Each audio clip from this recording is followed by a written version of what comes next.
Okay, let's talk about the IVB star diagonal that I designed for our Binotron 27 Bino viewers. And Schmidt-Cassegrains, you've got the interlocking visual back. There's the part that is attached to the diagonal body, and this is the SCT thread-on visual back. It threads on.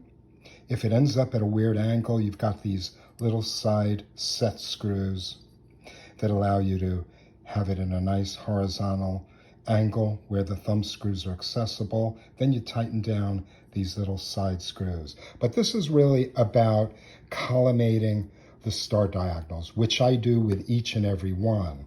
When you've got incoming light from your telescope, it strikes your 90-degree mirror and exits perfectly centered. What if it's at an angle? How do you know? Is your mirror collimated properly? Well, this is what we do for our star diagonals.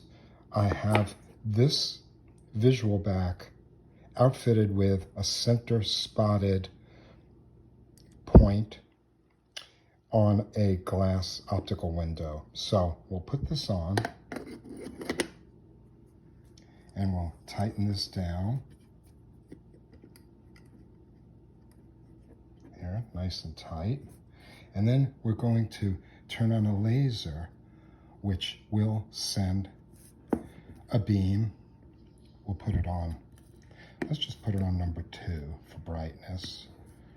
It'll send a beam down, and it will let us determine if that mirror is properly at a 90 degree. So there's the beam. You can see the black center spot. I'm going to turn this off.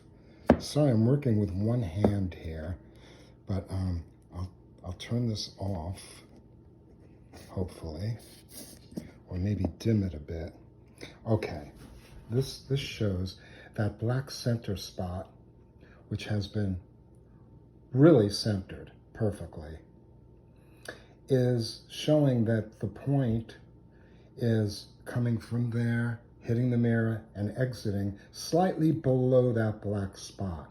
So what we need to do is we need to open up the side plates and we need to shim this mirror so that that red spot right there is perfectly centered on that black spot. So we're going to do that and I'll show you what the result will be. Okay, so I removed the side cover plates, and while observing the laser point being below the black spot, I gently lifted up on the mirror after removing the cover plates to see which direction I needed to shim. And I accomplished that, and this is the result. Now that is a perfectly collimated star diagonal. I don't know what other manufacturers do this, and certainly some of the lower end 1 1/4 inch especially star diagonals that come with Schmidt-Cassegrains and other scopes. While observing, you'll actually see asymmetrical vignetting, a darkening either below or above the field of view. And that indicates that the prism or the mirror is highly miscollimated. So this is what we do. We care, and we take that extra time to give you a beautifully, perfectly collimated 2-inch IVB star diagonal.